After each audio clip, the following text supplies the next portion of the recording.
Chers amis, après cette introduction, vous allez voir un film mythique, un exemple émouvant d'espoir déçu d'une génération.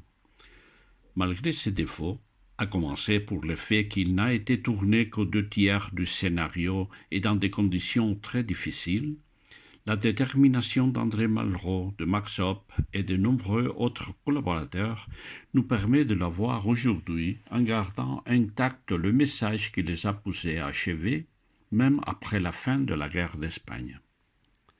Le poète Louis Aragon a dit à son propos « Sierra de Teruel est un grand événement, pas seulement une date dans l'histoire du cinéma, car c'est une approche de la réalité comme on n'a pas encore vu à l'écran.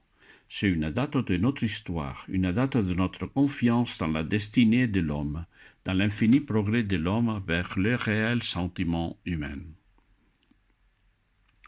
Le journaliste et héros de la résistance Georges Allemand a également déclaré « Tout dans ces films est d'une absolue pureté. Ce n'est pas une épopée, une film de guerre avec des morceaux de bravoure ou de barreau. C'est l'image même d'un peuple contraint, comme dit Malraux, à faire la guerre sans l'aimer, et qui l'a fait de toutes ses forces. » Ou encore le critique Claude Mauriac. Rien ici que sonne faux ou qui ne soit humain. Le moindre détail de la moindre image a été aussi spécialement choisi et voulu que le moindre mot dans la moindre des pages du roman. Il n'y a point trace de pure virtuosité ou de l'effet pour l'effet. Derrière chacun des plans d'espoir, il y a la présence d'un homme. Et de quel homme? Malraux. Sierra de Teruel est l'aboutissement de l'évolution de ce qu'André Malraux considérait comme le comportement des intellectuels face à un conflit comme celui de l'Espagne. Dans un extrait de son roman « L'Espoir », il est dit « Dites donc, commandant, qu'est-ce qu'un homme peut faire de mieux de sa vie selon vous? Transformer en conscience une expérience aussi large que possible, mon bon ami. » Il l'a mis en pratique. L'expérience qu'il a acquise en Orient et son étroite collaboration avec le Front populaire français ont abouti à son dévouement total à la cause de la Seconde République espagnole lorsque la guerre a éclaté. Et cette prise de conscience doit déboucher sur l'action, qui s'exprimait chez Malraux par son travail pendant plus de 6 mois au sein de l'escadrille d'Espagne, dont les souvenirs sont à l'origine du film que vous allez voir. Mais cette action ne peut rester un effort individuel. Elle doit se faire avec et pour la société. L'action contre l'humiliation poursuivie par le fascisme de l'époque doit être collective, fraternelle, et elle sera sublimée dans une pensée supérieure au-dessus des positions individuelles. Dans cette optique, Malraux se rend aux États-Unis pour promouvoir la Seconde République espagnole, où il prend conscience du rôle du cinéma comme transmetteur de valeurs. Il participe également au deuxième congrès des écrivains pour la défense de la culture, qui réunit plus de 300 intellectuels à Valence, Madrid et Barcelone durant l'été 1937. Mais Malraux va plus loin. Cette lutte, cette action commune, devrait s'inscrire au long du temps, comme un moyen de faire face à un destin qui, à l'époque, était tragique. Et seul l'art, en tant que matérialisation de cette pensée supérieure partagée, pouvait apporter une garantie de liberté face à un destin qui conduisait à la soumission. L'art, comme transmetteur de valeurs, au-delà de l'histoire, se reflète dans 2 de ses œuvres, le roman L'Espoir et le film Sierra de Teruel, Espoir. Passons maintenant au film, en commençant par son intrigue. L'une de ses principales caractéristiques, inédite à l'époque, est l'imbrication simultanée de 3 lignes narratives. La première se déroule apparemment à Teruel, vie aux mains de Ravel, d'où des volontaires veulent partir pour apporter des armes et de la dynamite à une ville voisine assiégée par les franquistes, Linas. La seconde montre Linas, où le comité populaire s'est réuni lorsqu'un paysan lui annonce qu'il veut traverser les lignes du front pour informer l'aviation républicaine de l'existence d'un aérodrome ennemi clandestin. Pendant 7 ans, des renforts arrivent de la ville sans armes mais avec de la dynamite, qu'ils utiliseront pour leur défense dans une série de séquences non filmées. Enfin, la troisième ligne est celle de l'escadrille Espagne, avec des aviateurs de différentes nationalités, reflet fidèle de l'expérience de Malraux dans les premiers mois de la guerre. Informés par les paysans, ils organiseront l'attaque dans une séquence où l'un des avions s'écrase, la population locale se portant au secours des victimes, ce qui donne lieu à la magistrale et impressionnante séquence finale. On y retrouve tout ce que Malraux a voulu refléter dans son film. L'héroïsme de quelques aviateurs volontaires, la précarité des moyens due à la non-intervention avec laquelle ils faisaient face à un ennemi supérieur et la solidarité de tous pour la défense des valeurs républicaines. Faisons maintenant un bref résumé des acteurs qui ont participé au film, dont la plupart ont été engagés par Marc Zopp, secrétaire du Conseil central du théâtre à l'époque. José Sampere, acteur de théâtre comique, et Andrés Mejuto, militaire qui avait joué avant la guerre dans une pièce de Federico García Lorca, sont les deux chefs de l'escadron, le commandant Peña et le capitaine Muñoz. José Lado, acteur de cinéma, joue le rôle de José, le paysan qui passe les lignes pour faire son rapport. Julio Peña, acteur de cinéma, ayant déjà travaillé à Hollywood, de tendance pro-franquiste, a collaboré grâce à la protection de Mejuto dans le rôle du commissaire politique à Tigniz. José Telmo, dont le profil n'est pas mentionné au générique, et González, le guerrillero qui apporte le dynamite à Linas. Pedro Codina, acteur catalan, joue le volontaire allemand Schneider.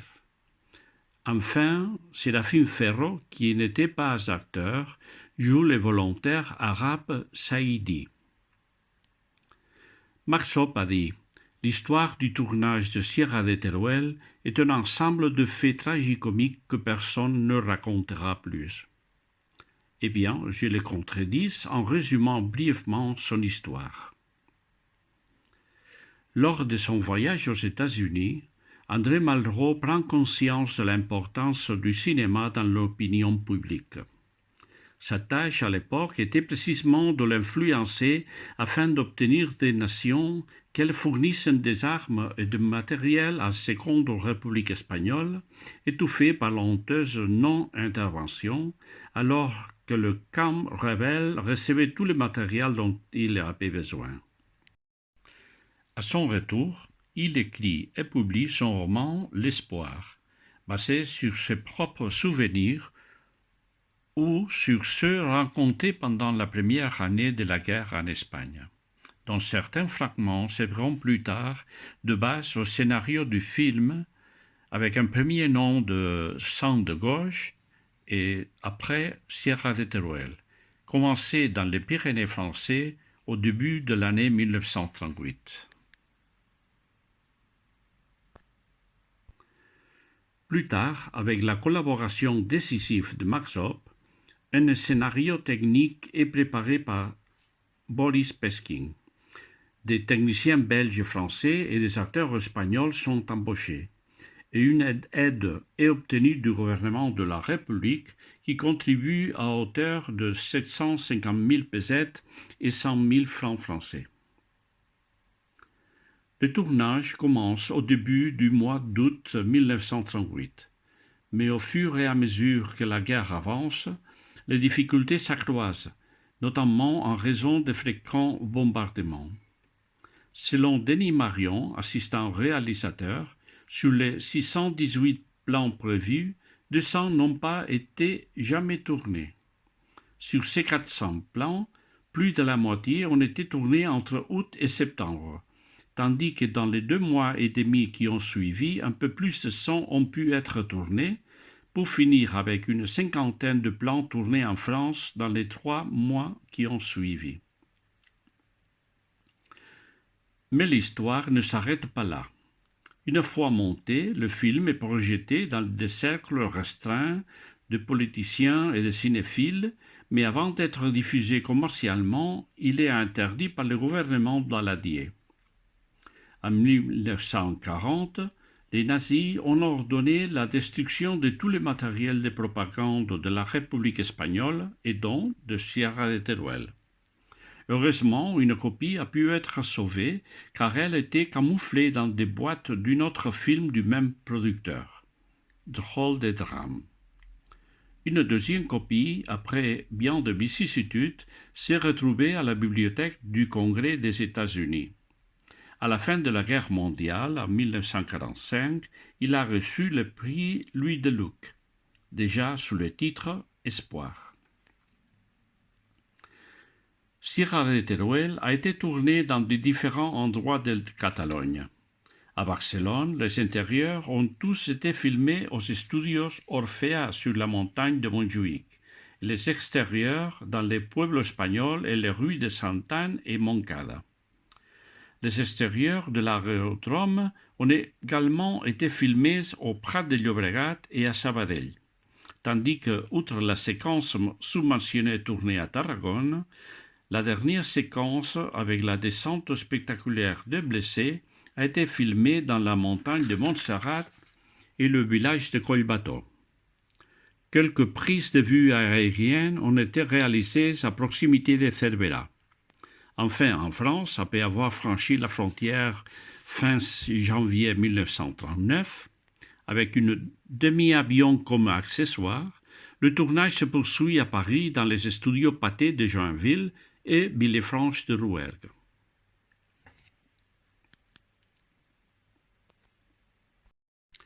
Comme on pouvait s'y attendre, le tournage de Sierra de Teruel fut émaillé de problèmes et de pénuries, qu'il s'agisse de pellicules vierges ou d'accessoires en tout genre. Certaines scènes n'ont pas pu être tournées faute de matériel adéquat, comme des taureaux ou des chars. Dans cette présentation, nous ne citerons qu'une anecdote qui illustre cette précarité. En septembre 1938, ils se rendent à Tarragone pour tourner les scènes de volontaires quittant la ville pour aider l'INAS. Une voiture est préparée pour s'écraser contre un canon qui bloque la sortie. On cherche un volontaire capable de sauter au dernier moment après l'accident. Des discussions ont lieu entre les syndicats d'acteurs et d'acrobates. Malraux veut aussi un chien à l'arrière du véhicule. Finalement, quelqu'un prend les volants. Mais au premier virage, la voiture s'écrase. « Je suis acrobate, mais je ne sais pas conduire, dit-il. » Le chien apparaît dans le premier plan, toujours filmé à Barcelone, grâce à Marc Zopp, caché, qui le tient par les pattes. La voiture étant accidentée, il a fallu aller aux arènes de Tarragone, qui était alors un dépôt de ferraille, trouver une voiture similaire, mais sans moteur, la pousser dans une rue en descente, puis tourner le plan de l'attaque au canon qui empêche la sortie vers l'INAS. Tout cela dans une ville souvent bombardée et remplie de réfugiés venus d'autres régions du pays. Bien entendu, on n'a plus entendu parler du chien. Le résultat d'une telle précarité est évident dans le film, qui ne comporte que 28 séquences sur les 39 prévues. Il manque donc un tiers des images qu'André Malraux aurait souhaité. Néanmoins, ce film mythique reste pour l'histoire, mutilé, précaire, mais fidèle reflet de la volonté héroïque d'hommes qui ont voulu témoigner des années dramatiques de la guerre en Espagne, de la solidarité entre la population et la Seconde République et de l'injustice du positionnement international qu'il a laissé sans ravitaillement et ainsi conditionné l'usure de conflit. Voyez maintenant Sierra de Teruel. J'espère que ce film vous touchera. Comme l'a dit Marceau, le plus proche collaborateur de Malraux, peut-être retrouverez-vous dans ces vieilles et humbles images le souvenir de la figure que ma génération a désespérément cherchée, le port de la liberté sur les chemins toujours accidentés de la justice. Nous sommes restés sur le chemin, mais c'est le chemin. Merci beaucoup.